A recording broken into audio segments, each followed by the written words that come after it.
Hello बच्चों, एक बार फिर से बेंजिंग 16 में आप लोगों का हार्दिक अभिनंदन है। तो प्यारे विद्यार्थियों, इस बार लेकर आए इस वीडियो में हमें एक इंटरव्यू, और बहुत खूबसूरत इंटरव्यू होने वाला है ये, क्योंकि इनका नाम है आशीष कुमार और इनकी जो 10th क्लास में 90% आई थी।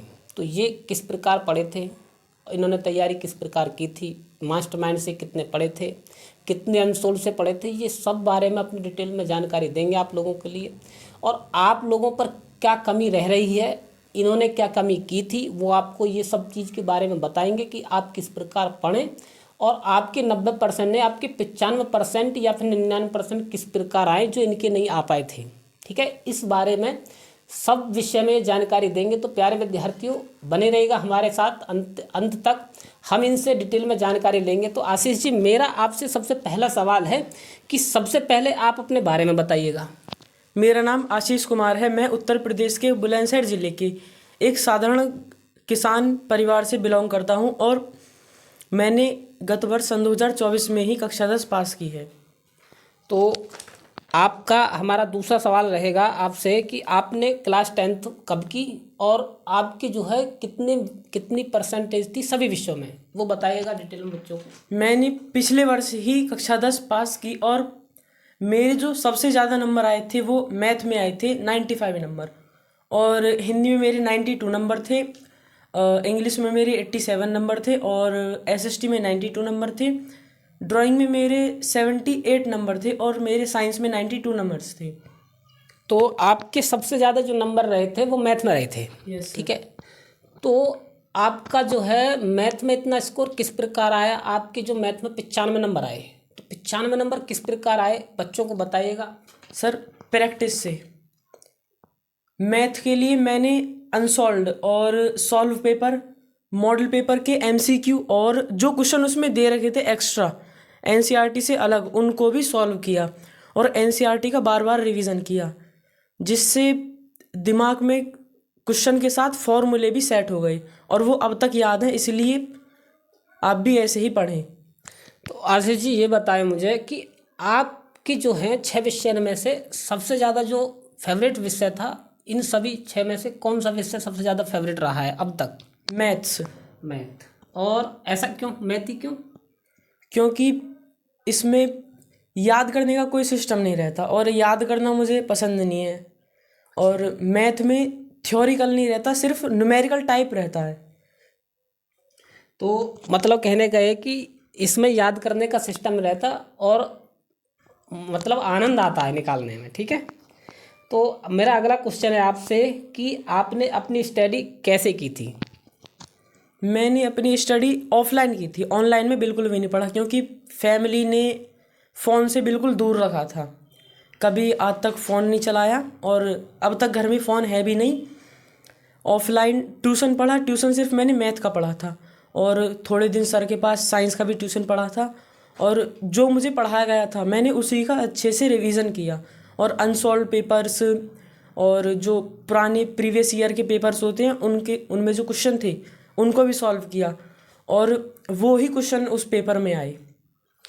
तो आप कितने घंटे सोते थे, कितने घंटे पढ़ते थे? ये सबसे ज़्यादा डिफ़िकल्ट क्वेश्चन है, क्योंकि बच्चे सबसे ज़्यादा यही सोचते हैं कि मैं 20 घंटे पढूं, मैं 18 घंटे पढूं।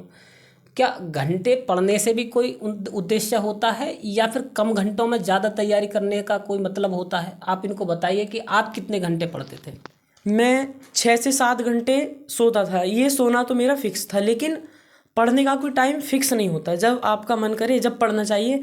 और मैं भी ऐसे ही पढ़ता था, क्योंकि बिना मन के पढ़ने से कुछ नहीं होता, कुछ भी दिमाग में बढ़ता नहीं, बस बुक खोल के बैठे रहो। तो मैंने सब्जेक्ट्स को शाम और सुबह के हिसाब से बांटा था। मैं शाम को साइंस, मैथ और इंग्लिश, जिनमें मतलब लिखना पड़ता था वो पढ़ता था, और सुबह को हिंदी और एसएसटी मैं सब्जेक्ट पढ़ता था, जिनमें याद करने के लिए थ्योरिकल बहुत कुछ होता है।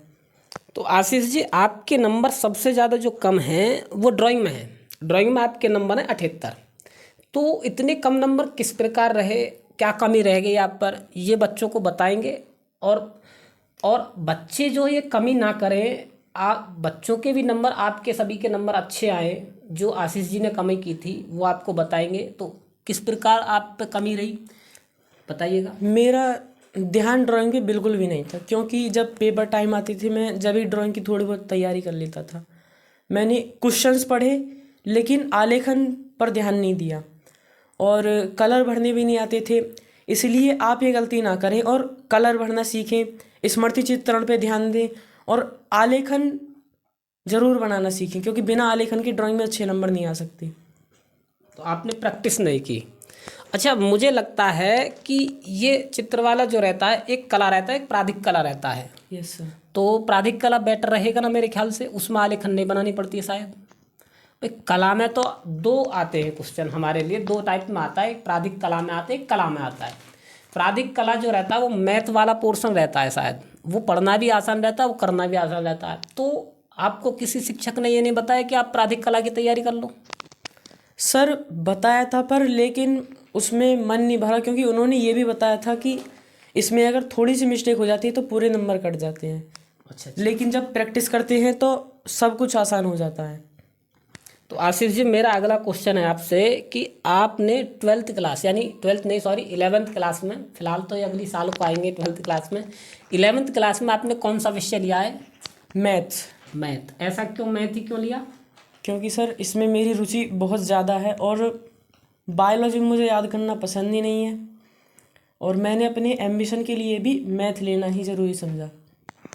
अच्छा, तो मेरा अगला सवाल है आपसे कि सबसे ज़्यादा जो समस्या रहती है बच्चों को, नींद की रहती है। तो आपने भी सुना होगा, या मैं जब पढ़ाता हूँ तो बच्चे सबसे ज़्यादा मुझसे क्वेश्चन यही करते हैं कि सर जी मुझे तो रात को नींद ज़्यादा आती है, मैं रात में सो नहीं मतलब जग नहीं पाता और सही से पढ़ नहीं पाता। तो नींद को कैसे भगाया जाए? क्या नींद पढ़ाई में व्यवधान डालती है, या नींद का कोई भी अहम रोल नहीं होता है? आपको भी नींद आती थी या नहीं आती थी, ये बच्चों को बताएं, और नींद आप कैसे भगाते थे? हाँ, नींद आती बहुत थी, लेकिन उसको कंट्रोल करना इतना भी मुश्किल नहीं है। पहली बात तो खाना थोड़ा कम करना होगा, वो भी शाम के टाइम। सुबह को आप कितना भी खा सकते हैं, लेकिन शाम के टाइम आप जितना खाना खाते हो उसका आधा ही खाना पड़ेगा, क्योंकि अगर आप ज़्यादा खाओगे तो नींद आना पक्का है। और आपको ज़्यादा देर पढ़ने के लिए एक बिल्कुल तख्ते से बनी हुई सीधी कुर्सी और पास में पानी रखा होना चाहिए, ताकि जब आपको नींद आए तो पानी पी लिया करें। और ये कोई प्रेशर वाली बात नहीं है कि आपको पढ़ना है तो पढ़ना ही है। अगर नींद ज़्यादा परेशान करे तो सोना भी ज़रूरी होता है, 6 से 7 घंटे। और ना सोने वाले के लिए जो माइंड है वो अपसेट रहता है पूरे दिन। इसीलिए अगर आपको खुश रहना है, अच्छे से पढ़ना है, तो 6 से 7 घंटे सोना ज़रूरी होगा। देखो, आशीष जी ने सबसे बेहतरीन बात कितनी अच्छी बताई है कि तख्ते वाले जो चेयर रखनी है और बोतल अपने पास में रखनी है।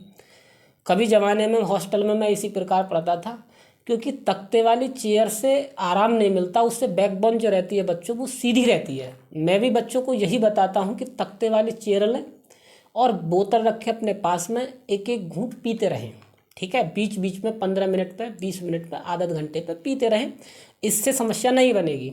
तो इन्होंने भी यही बताया, इन्होंने ये रूल अपना फॉलो किया होगा, ठीक है? तो आशीष जी, मेरा जो है आपसे सबसे आखिरी सवाल है, और सबसे ज़्यादा महत्वपूर्ण सवाल बच्चों आपके लिए भी यही है। अब चल रहा है ये दिसंबर, और जनवरी आने वाली, उसके बाद फरवरी में आपके एग्ज़ाम है। तो केवल 1 महीना बचा है। अब आपका भी फरवरी में एग्ज़ाम हुए थे, आपके भी। तो आपने किस प्रकार तैयारी की थी 1 महीना में, और आपने जो है कितनी तैयारी की थी, कितने सब्जेक्ट को कितनी बार पढ़ना चाहिए, कितने कितने घंटे पढ़ना चाहिए? क्योंकि ये आखिरी जो घंटा होता है बच्चों, ये ही आपकी परसेंटेज को बना सकता है और बिगाड़ सकता है। ये आप पर डिपेंड करता है, आप चाहे साल में कितने ही पढ़े हों, लेकिन ये जो आखिरी महीना है ये सबसे ज़्यादा अहम भूमिका निभाएगा। तो आप बताइएगा हमको कि आप कितने घंटे पढ़ते थे इस महीना में, आखिरी महीने में किस प्रकार से तैयारी करें? 10th क्लास वाले बच्चों के लिए सबसे ज़्यादा इम्पोर्टेंट महीना होता है ये जनवरी और दिसंबर का। ये महीने जो होते हैं इनमें ठंड पड़ती है और नींद बहुत ज़्यादा आती है, लेकिन जो माइंड रहता है वो बहुत खुला खुला रहता है। इसलिए आपको इस महीने में अनसॉल्व्ड मॉडल पेपर्स और MCQ टाइप क्वेश्चंस बहुत ज़्यादा पढ़ने चाहिए, और प्रीवियस ईयर के जो पेपर्स होते हैं उनमें जो क्वेश्चंस होते हैं उनका रिवीजन सेट बाय सेट करते रहना चाहिए, क्योंकि उनके रिवीजन से आने वाले जो पेपर हैं उसमें क्वेश्चन रखे जाते हैं। और इस पूरे महीने में आपको अपने शरीर को भी स्वस्थ रखना है। अच्छा खाना, खेलना और सही समय पर पढ़ना, ये आपके लिए ज़रूरी होगा। तो मेरा आशीष जी अंतिम सवाल आपसे यही है कि आपके जो पेपर में आते हैं, अब बोर्ड के पेपर में 20 क्वेश्चन आते हैं एमसीक्यू के।